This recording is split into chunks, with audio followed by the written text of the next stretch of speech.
আপনি দেখবেন বিএনপি আমাদের বাংলাদেশের রাষ্ট্র, এটা আমি অনেকবার বলেছি যে আমাদের রাষ্ট্রের ক্রাইসিসটা ডিপেন্ড করার পেছনে বিএনপির হিউজ রোল আছে।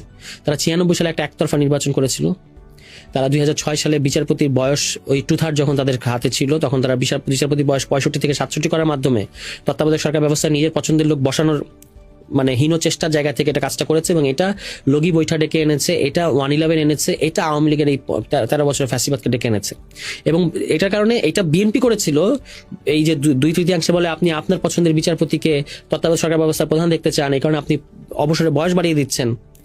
এই কাণ্ডটা তারা করেছিল। এটা সবচেয়ে বড় ভিকটিম কে হয়েছে? BNP itself. কারণ বিএনপি 2006 থেকেই যে লম্বা সময় ক্ষমতার বাইরে থাকলো এবং তারেক রহমান সাহেবকে তো প্রায় মেরেই ফেলার চেষ্টা করা হয়েছে, বেগম খালেদা জিয়াকে তিল করে মেরে ফেলার চেষ্টা করা হয়েছে। এখান থেকে কোনো আত্ম উপলব্ধি বিএনপির মধ্যে দেখা যাচ্ছে না।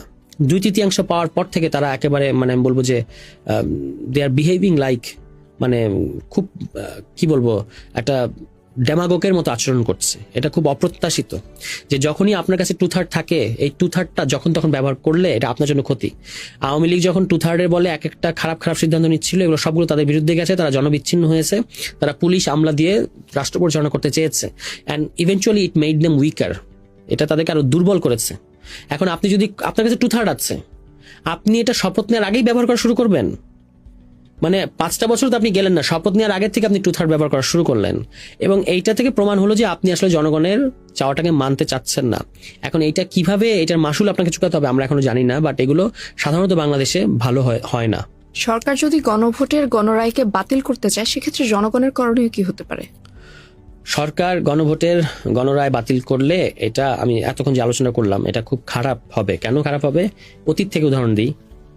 তত্ত্বাবধায়ক সরকার ব্যবস্থা 90 যখন এরশাদ বিরোধী আন্দোলন হলো, তখন একটা আন্দোলন শেষে 3 জোটে, এই যে এখন জুলাই সনদ হচ্ছে না, এটারই একটা এইরকমই একটা জিনিস ছিল। তখন রাজনৈতিক দলগুলো একটা সমঝোতার দলিল ছিল 3 জোটের রূপরেখা।